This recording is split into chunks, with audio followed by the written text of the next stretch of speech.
Peace, peace, y'all.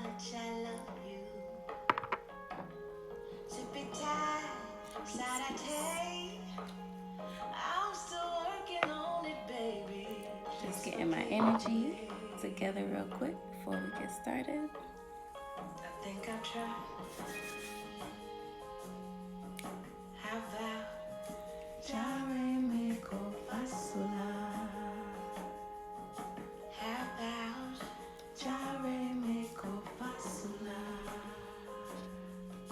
Peace, family. Peace, peace. Okay, so I won't even delay the beginning of our workshop today because I'm going to add it to our IGTV so we can replay it. So peace, alafia, ekale, greetings. What's up? My name is Omi or Omikunle. I'm the creator of the Soulcare Collective, and we wanted to create the Soulcare Session series just to support us do that soul work while we have this extra time to ourselves, if you have extra time. And I wanted to just be sure that there were spaces where, we can receive this information from people who look like us, who think like us, because that's very important to our psyches as well, that we are receiving spiritual information that resonates with our ancestral DNA. It activates, it hits the soul differently when you are doing work that looks like you and that looks like your ancestors. So I'm gonna just drink a little bit of water. I think this is my first time speaking today, so I'm breaking my talk fast. Ashe. I forgot to pray over that water. Thank you. Okay, so peace.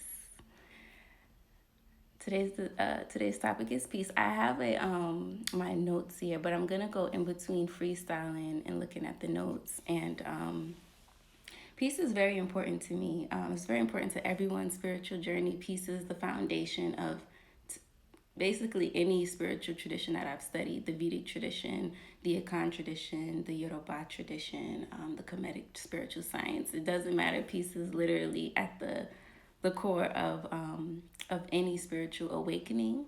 And so that's why I wanted to talk about peace. I think that peace is something that is, it is an experience that is misunderstood because of misinformation, of just living in the West.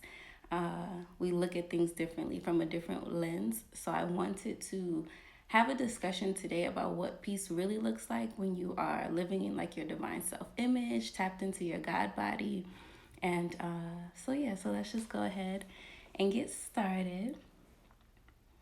So let's begin with a collective affirmation. So I know, I'm here and you're there. So after I say the affirmation, I just would love for you to repeat it out loud. Don't say it internally. I want your entire body to feel the vibrations of the collective affirmations. And it's also, collective intention is powerful too. So the fact that we are all in different spaces around, the country, the world, wherever you are, saying the same thing at the same time, it will vibrate into the cosmos in a really, really special way.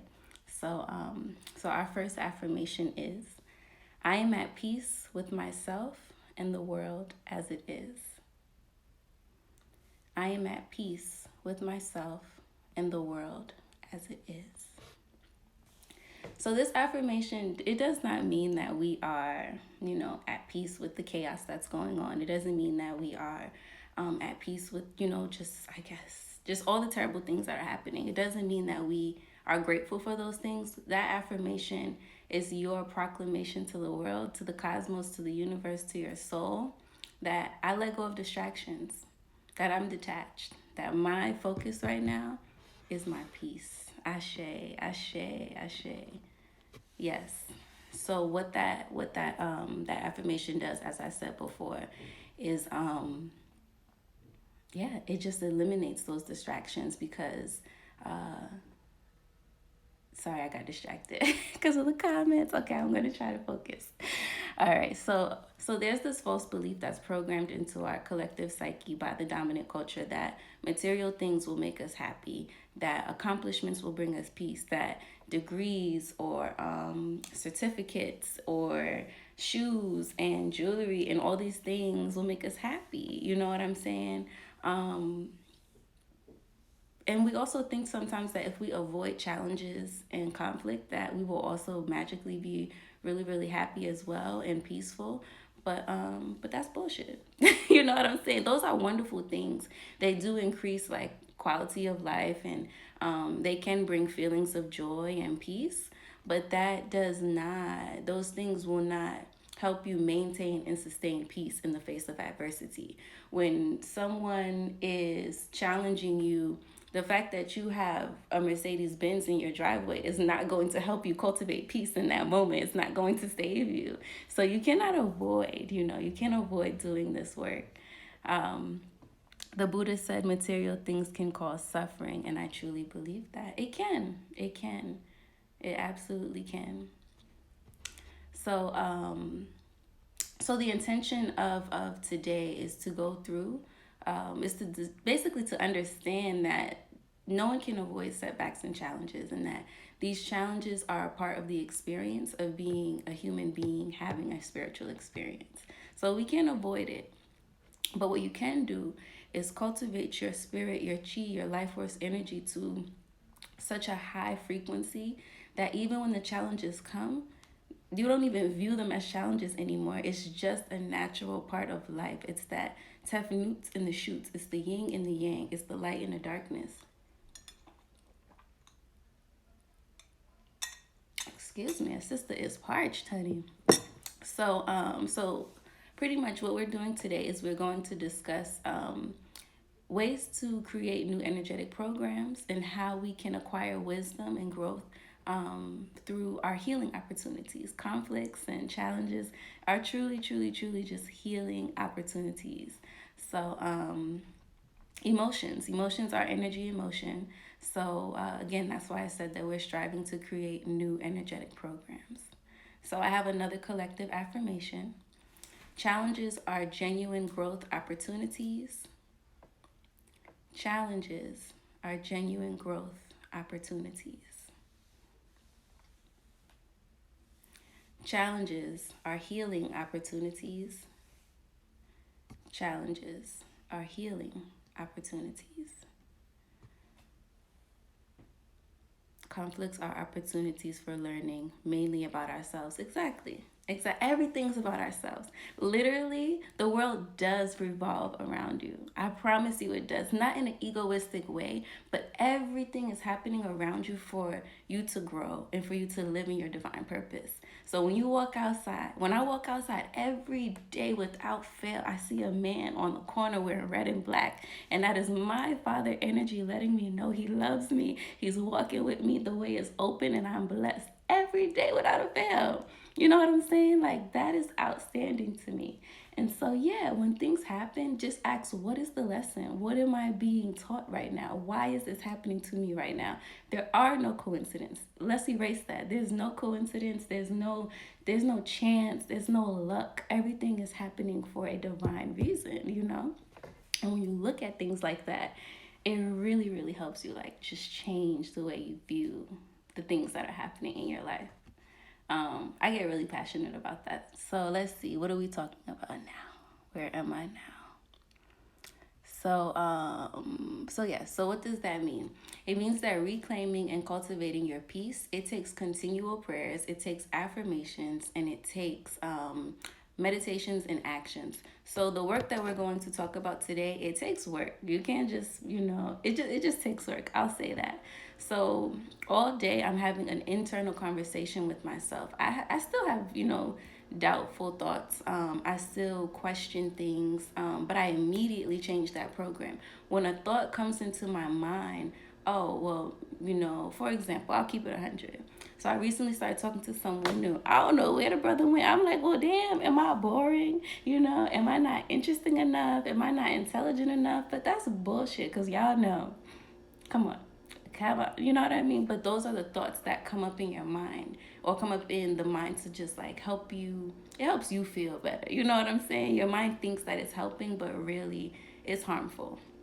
It's harmful, you know? So you have to really just be conscious of those thoughts, be conscious of the programs, of those thoughts that are coming into your awareness and into your consciousness, because those are the seeds that are being planted into your spirit, and those are not healthy for me, you know what I'm saying, for my confidence, for the work that I do, for my destiny. And so I immediately changed the program, and I was like, no, that's more so this person's energy, or we just have to reach, just change the program. So that was just an example.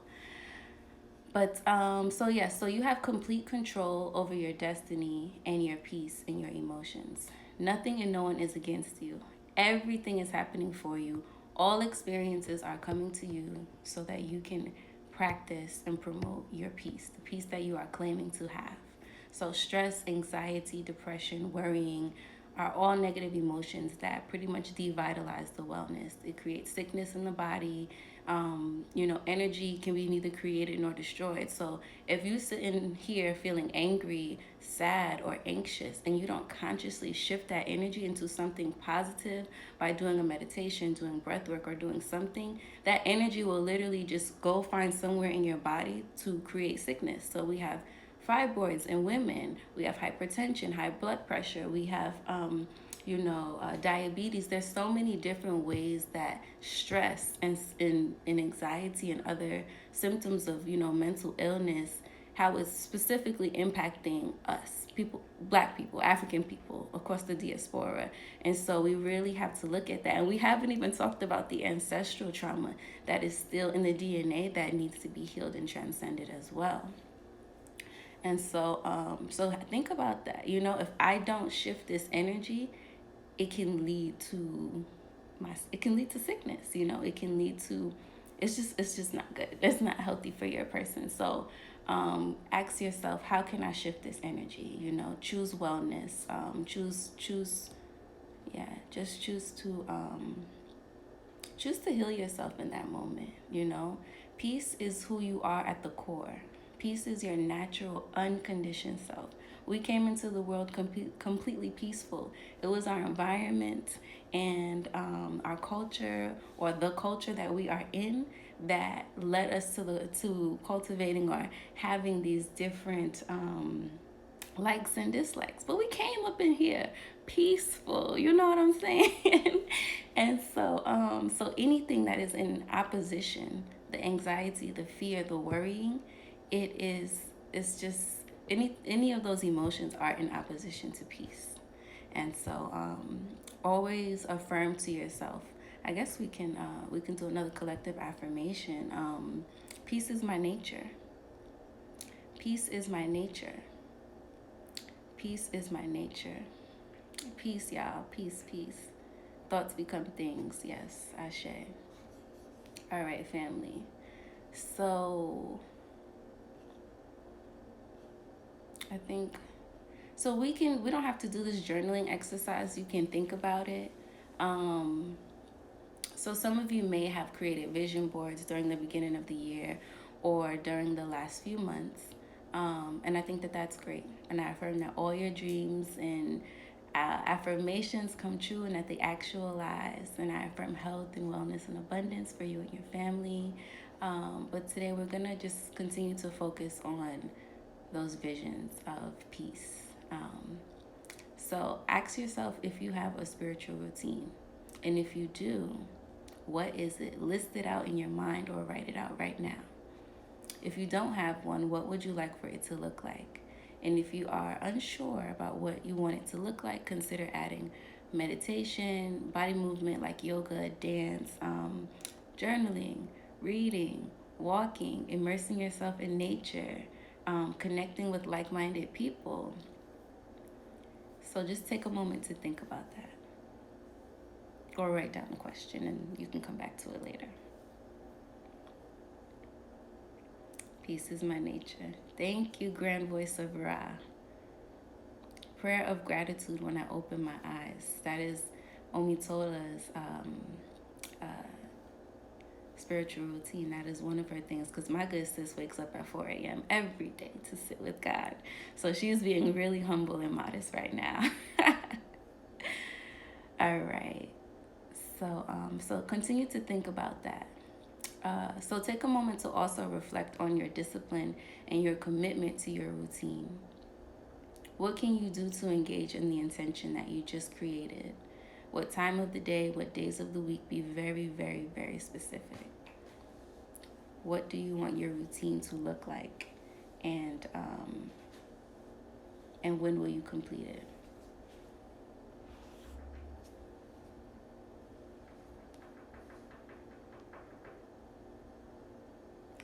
Jare mi ko fasula. Okay, so our next collective affirmation is my soul care comes first. My soul care comes first. The next affirmation is my self preservation is a priority. My self preservation is a priority. So, nothing is more important than your spiritual work. Not Instagram lives, not content, not connecting with, it's just nothing is more important. Let's not even get into that. Nothing is more important than your relationship with God, with your relationship, with your relationship with self. And when I say God, it's God, whoever God is to you. There's no judgment on this side. You know what I'm saying? Whatever feels good and is good at the core, and you take the best of it and apply it to your life, I'm cool with that. You know what I'm saying? As long as, you're not out here pumping hate and racism and prejudice, you know what I'm saying? Just go ahead and get your spirituality however you get it, right?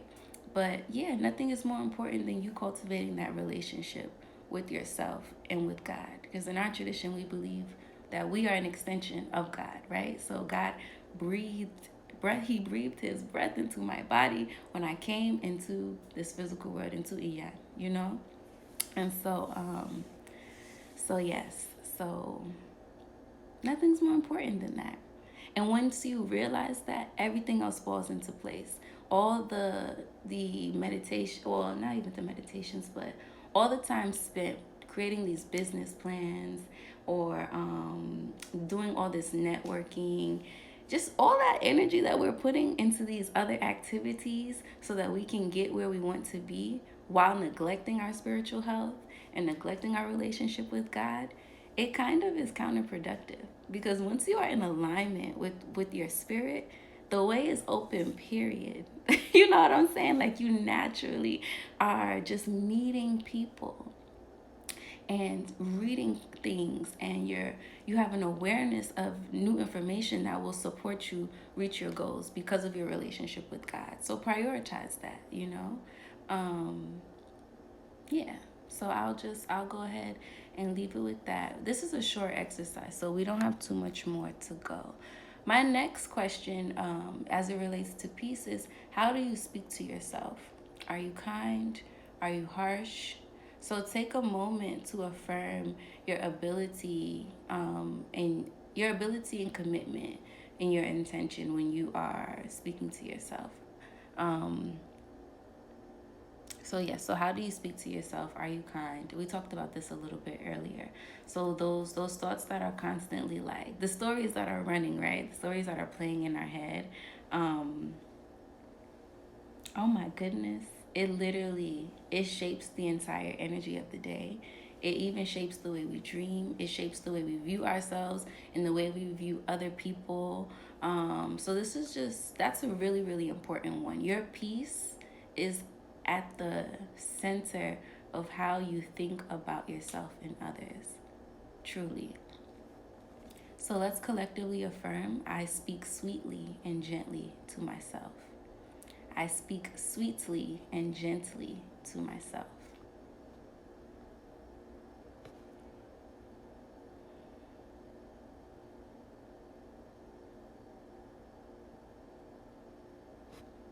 Okay? And then our next affirmation is, I receive each day as a new opportunity to commit to my intention. I receive each day as a new opportunity to commit to my intention. So the seeds that we sow into our spirits through our thoughts, our words, and our visualizations are shaping and creating our innerverse and our universe. So it's so important to be kind and just loving to ourselves. Speak to yourself like you love yourself, okay? Speak to each other like you love each other. In you, I see me. In you, I see me. I think that was Bob White, one of the greatest black psychologists ever. Genius. You know what I'm saying?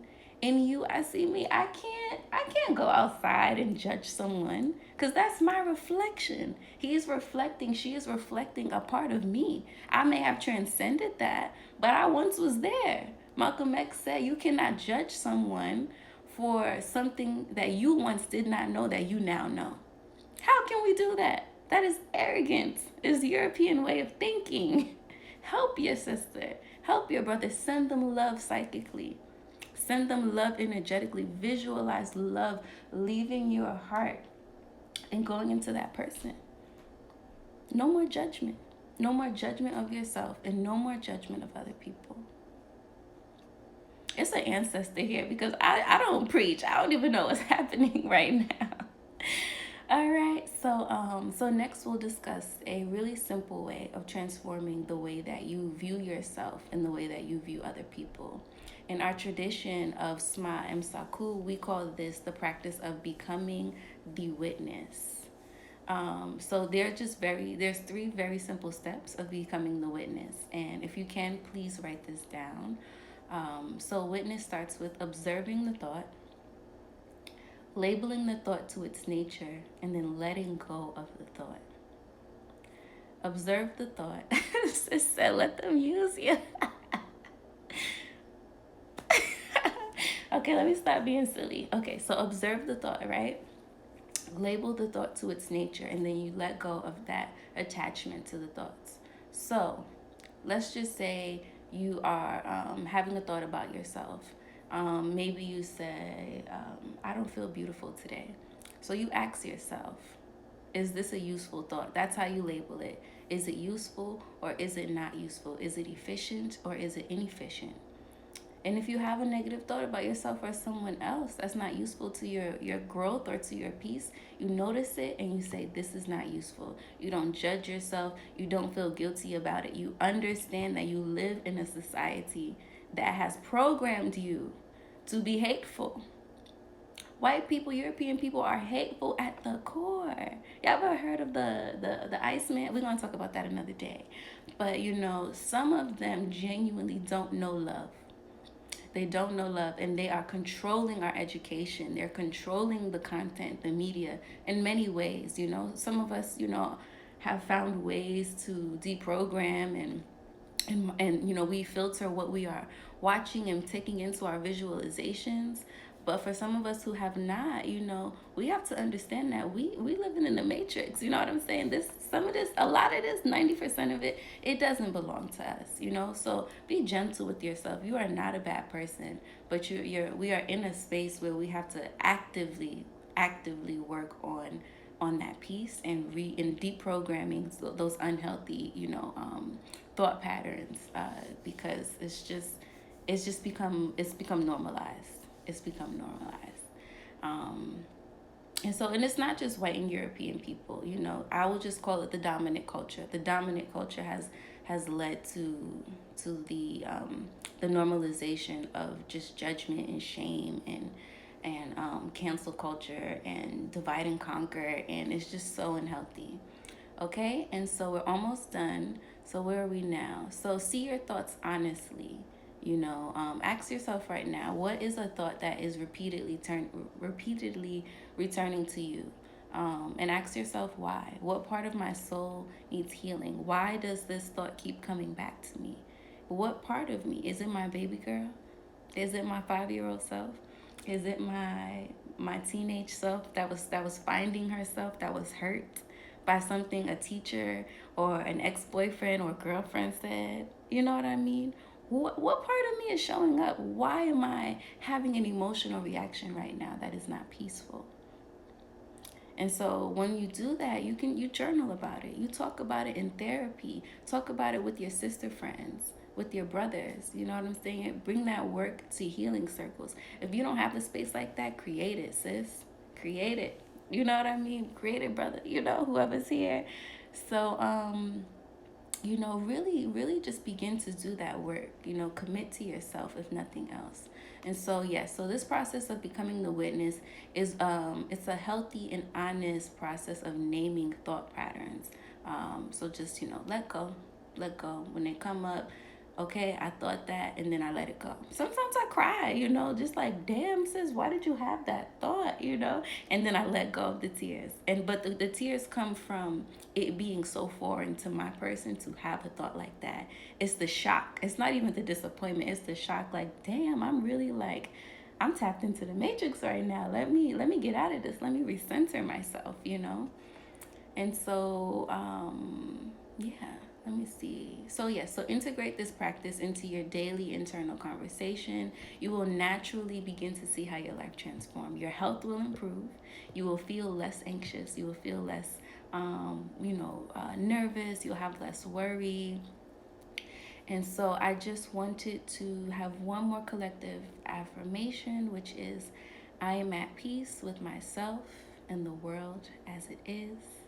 I am at peace with myself and the world as it is. And I didn't want to sing today, but the ancestors are saying to sing. It'll be very, very short and brief. It's just a healing sound mantra from the Yoruba language or Yoruba language. The word is suuru, and it translates to peace in the face of adversity or patience.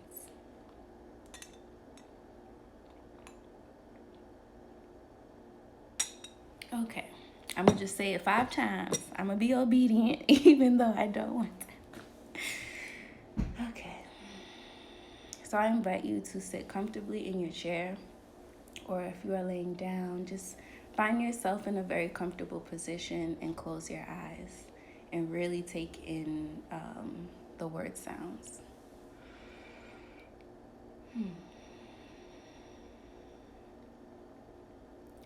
Suru.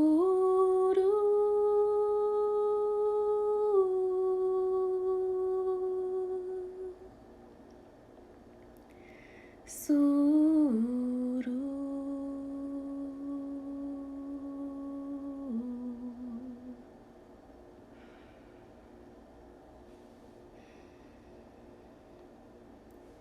Suru.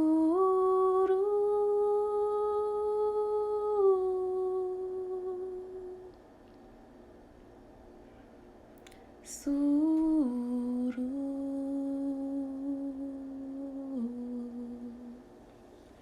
Suuru. Suuru. Suuru. Ashe. Ashe. Suuru. Suuru. I was definitely nervous. But that's why you do these things, right? You practice, you get better. So again, I am Omi. I am a therapist and a holistic health clinician. I am the creative director of the Soulcare Collective. I am currently accepting new clients. You can select the book button in our bio. All of my services are 50% off as we are going through this global experience together. The discount has already been applied, so you don't have to put in any codes or anything like that.